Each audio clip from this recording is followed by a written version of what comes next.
Ladies and gentlemen, will you please take a look at the picture of the screen right here? Upon close examination, you can notice a polar bear struggling to stay afloat and on top of a small iceberg in the middle of the ocean. This is a result of the melting of polar ice caps due to an increase in global temperatures, otherwise known as global warming. Global warming, otherwise known as climate change, is detrimental to the environment, to ourselves, and to the world, including USA specifically.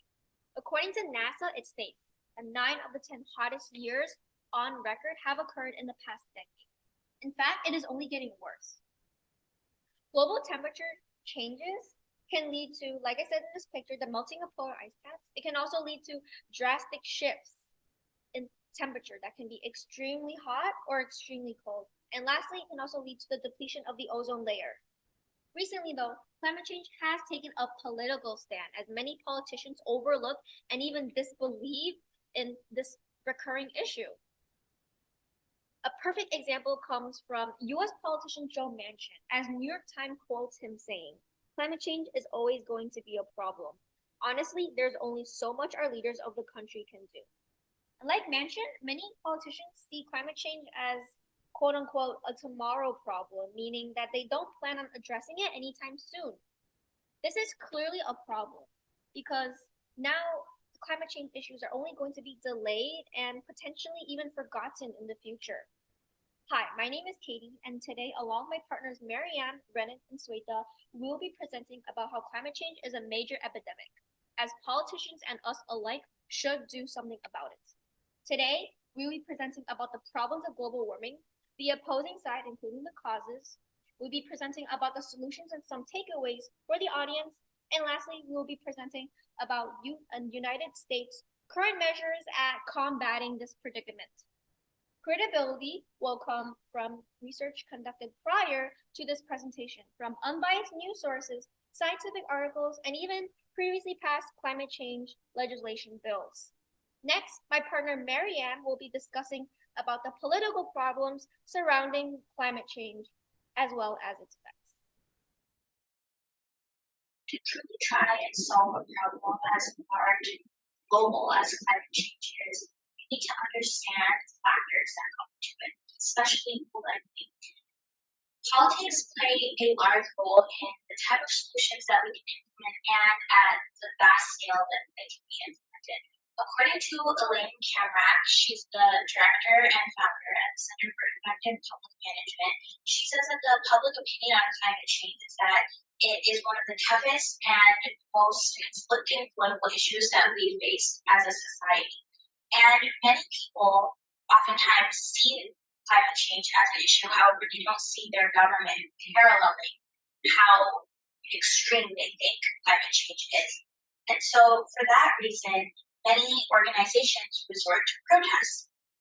This can be seen in a very recent example with the COP27 UN conference on climate change. And there were over 450 protests organized globally in countries such as Japan, Germany, New Zealand, and the Republic of Congo, because people are truly concerned for their lives with climate change and what's going to happen when these political leaders come together to decide what our global fate that is. The conference concluded with a few new things that will be implemented for the fight against climate change, and some of those things were carbon trading, decreasing consumerism, as well as more nature-based solutions rather than relying on a constant cycle of fossil fuels. And while many people thought that these were all great promises, oftentimes they don't think that these are delivered on, which is why the protests continue. And especially after what has happened in the past few years with floods and food insecurity and even famine in some countries, many people don't feel secure in what the government is deciding for climate change. They don't think an aggressive approach is being taken. And part of that is due to many governments feeling the need to satisfy certain political entities that they respond on to, and that can be seen in America, for example, with the fossil fuel industry. There's a quote I wanted to share by Jeffrey Sachs, who's a professor of economics and also the director of the Earth Institute at Columbia University. And he says that people with political conservative or right-wing ideology are attempting to confuse the public on climate change as they have previously done with important issues, because an opposition on climate change would oppose their business interests. And that's something really important to consider, because many people who are wealthy off of climate change or things that have resulted in climate change, such as fossil fuels, they don't want climate change to be an issue because that would be their direct business is now seeing opposition. And so many corporations that benefit from the fossil fuel and other neighboring industries, they would not want to switch to renewable energy because that would mean that the energies they currently use would go out of business.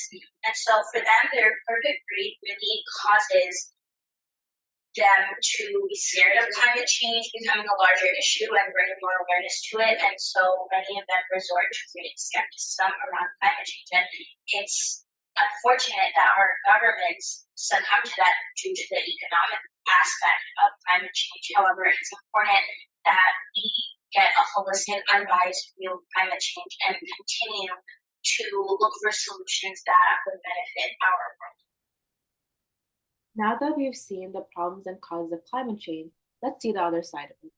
Climate change has become a very controversial topic in America and oftentimes becomes evidenceless claims that can be used by politicians. Many believe that there is no real proof of climate change that exists. According to Patrick Moore, there is no scientific proof that human emissions of carbon dioxide are the dominant cause of minor warming of the Earth's atmosphere over the past 100 years. If there were such a proof, it would have been written down for all to see. Since there's no actual proof as if understood in science, it doesn't exist. If there was real and accurate evidence supporting climate change, an opposing side that doesn't believe in climate change would not exist in the first place. Due to the lack of concrete evidence in supporting climate change, an opposing side exists. For the people who do not believe in climate change, they think that the actions our country is taking to reverse it is actually harming us more. Dewey said that businesses have been shut down. Valuable products like Freon have been removed from the market. Chemicals and pesticides that help make this nation safe and healthy in the world are targeted for extinction, all because of a lie for something that doesn't exist.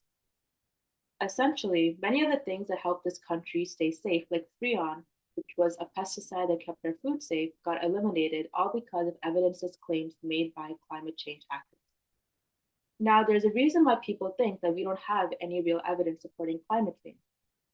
Politics also comes into play because, according to the Pew Research Center, conservative Republicans are more inclined to say that climate research findings are influenced by scientists' desire to advance their careers or by their own political learnings. This means that most of the time, scientists do not put out accurate information because there's a personal incentive to it, making most of the evidence found inaccurate and not true. It was never just purely science. It's also good to note that now that we know that some climate scientist publishes inaccurate information, political parties can use that to their advantage and support claims and ideas that were never really true. That means that when important political figures support these inaccurate claims, many uninformed people will believe them and support a claim that isn't true. It really does make us wonder who we can trust for accurate and non-biased information.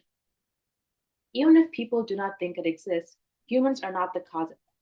According to Professor Bob Carter, a geologist and environmental scientist, climate is always changing. Change is what climate does. The rates and magnitude of warming during the late 20th century fell within the limits of earlier natural climate change. What does this mean? So this means that observed climate change in the past few decades, where people believed that carbon emissions were the cause, were very similar to the observed natural climate change of earlier years. Since the current decades and past decades, where climate change was not an issue, portray similar trends and data, it is not accurate for climatologists to say that climate change has significantly gotten worse due to human activity in recent years. Anti-climate change believers further have doubts about climate change supporters due to the false claims that are made without support. For example, Al Gore said that the North Pole will be free of ice in the summer by 2013 because of man-made global warming. But it's already 2022, and it's not the case. Yes, there has been melting of the ice, but that is due to the natural changes in temperature. Like this, many people make false claims regarding climate change and deem it as the truth. Now that I've informed you about why climate change is not real, let's see what Renin has to say about the information I've